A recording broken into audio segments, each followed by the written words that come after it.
Bonjour à tous et bienvenue sur notre chaîne. Aujourd'hui, nous allons explorer un sujet fascinant. Les parallèles entre les leaders panafricains et les philosophes stoïciens. En nous basant sur ces principes stoïciens, nous découvrirons comment des figures emblématiques de l'histoire africaine ont incarné ces philosophies intemporelles. Principe 1. La maîtrise de soi. Le premier principe est la maîtrise de soi. Épictète enseignait que le contrôle de nos émotions est essentiel pour atteindre la tranquillité d'esprit. Il croyait que nous avons le pouvoir de choisir comment réagir aux événements extérieurs, et que cette maîtrise de soi est la clé pour vivre une vie vertueuse et paisible. Nelson Mandela, après 27 ans de prison, a su maîtriser sa colère et son ressentiment pour mener une transition pacifique en Afrique du Sud. Sa capacité à rester calme et concentré dans des situations extrêmes reflète parfaitement cette philosophie stoïcienne. Mandela disait souvent que l'amertume et la colère ne faisaient que renforcer l'oppression, et que le pardon et la réconciliation étaient essentiels pour construire une nation unie.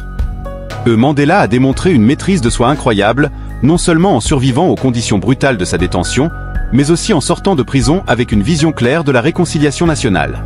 Comme Épictète, il croyait que la vraie liberté réside dans notre capacité à gouverner nos propres réactions et à choisir la voie de la paix et de la justice. Principe 2. La résilience. La résilience est un autre pilier du stoïcisme.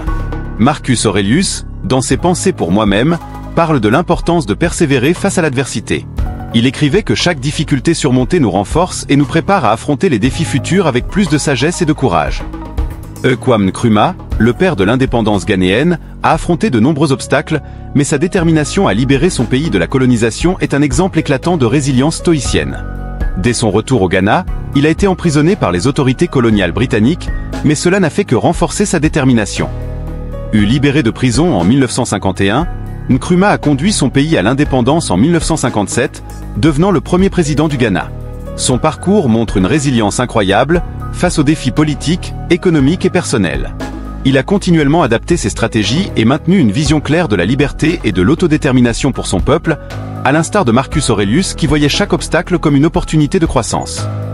Principe 3. L'importance de la vertu. Pour les stoïciens, la vertu est le bien suprême. Sénèque enseignait que vivre conformément à la vertu est la clé du bonheur.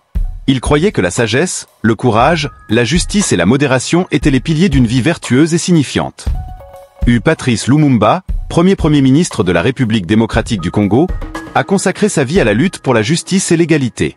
Il était un fervent défenseur de l'unité et de l'indépendance de l'Afrique, et son intégrité et son dévouement à la cause de son peuple incarnent ce principe de vertu. Lumumba croyait fermement que la justice et l'égalité étaient des droits fondamentaux pour tous les Africains. Même face à des menaces personnelles et des pressions politiques intenses, il est resté fidèle à ses principes. Sa vie et son sacrifice rappellent les enseignements de Sénèque pour qui la vertu était non seulement une question de morale personnelle, mais aussi un impératif social. Principe 4. L'acceptation du destin. L'acceptation du destin, ou amor fati, est centrale dans le stoïcisme. Épictète croyait que nous devions accepter les événements de la vie avec sérénité, en reconnaissant que certains aspects de notre existence échappent à notre contrôle. Cette acceptation nous permet de vivre en harmonie avec nous-mêmes et avec le monde. Julius Nyerere, père de la Tanzanie, a embrassé les défis de la construction d'une nation unifiée et stable avec un optimisme stoïque.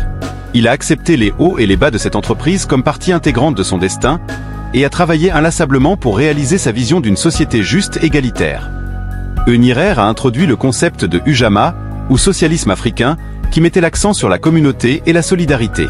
Comme Épictète, il croyait que l'acceptation de notre destin ne signifie pas la passivité, mais plutôt la reconnaissance de notre rôle dans un cadre plus large, et l'engagement à agir de manière juste et vertueuse au sein de ce cadre. Principe 5.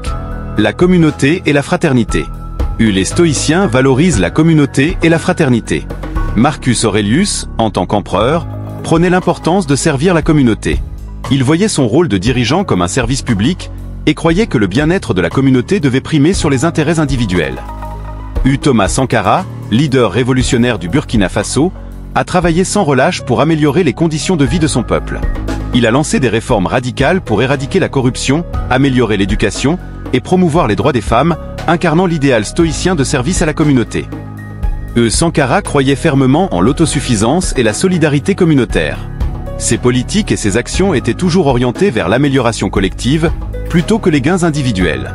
Comme Marcus Aurelius, il voyait le leadership comme un devoir sacré envers les autres, et non comme un moyen d'accumuler du pouvoir personnel. Principe 6. La simplicité de vie. Le stoïcisme prône une vie simple et modeste. Sénèque, malgré sa richesse, prônait une vie dépouillée de luxe superflu. Il croyait que la véritable satisfaction vient de la modération et de la simplicité, plutôt que de l'accumulation de biens matériels. Amilcar Cabral, leader de la lutte pour l'indépendance de la Guinée-Bissau et du Cap-Vert, vivait modestement et prônait la simplicité et l'authenticité.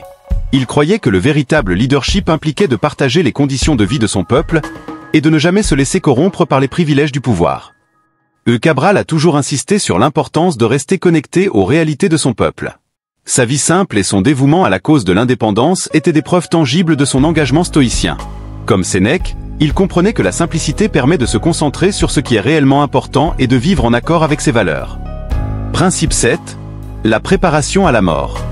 Enfin, les stoïciens enseignent l'importance de se préparer à la mort. Épictète affirmait que réfléchir à notre mortalité nous aide à vivre pleinement. Il croyait que la conscience de notre finitude nous pousse à valoriser chaque instant et à agir avec sagesse et compassion. El Selassie, dernier empereur d'Éthiopie, a affronté la mort avec dignité et courage. Confronté à des menaces de coup d'État et à l'invasion italienne, Selassie a toujours gardé une vision stoïcienne de son rôle et de son destin. Il voyait chaque épreuve comme une partie de son chemin et restait ferme dans ses convictions. Selassie a souvent parlé de la mort comme une transition naturelle et de la nécessité de vivre chaque jour avec intégrité et foi. Sa préparation stoïcienne à la mortalité a inspiré de nombreux Africains à embrasser la vie avec un courage tranquille face aux incertitudes et aux défis. Ces principes montrent clairement que les leaders panafricains ont incarné les idéaux stoïciens dans leur vie et leur lutte. Leur héritage continue d'inspirer des générations à travers le monde. Si cette vidéo vous a plu, n'oubliez pas de partager et vous abonner pour plus de contenus inspirants. Merci et à la prochaine.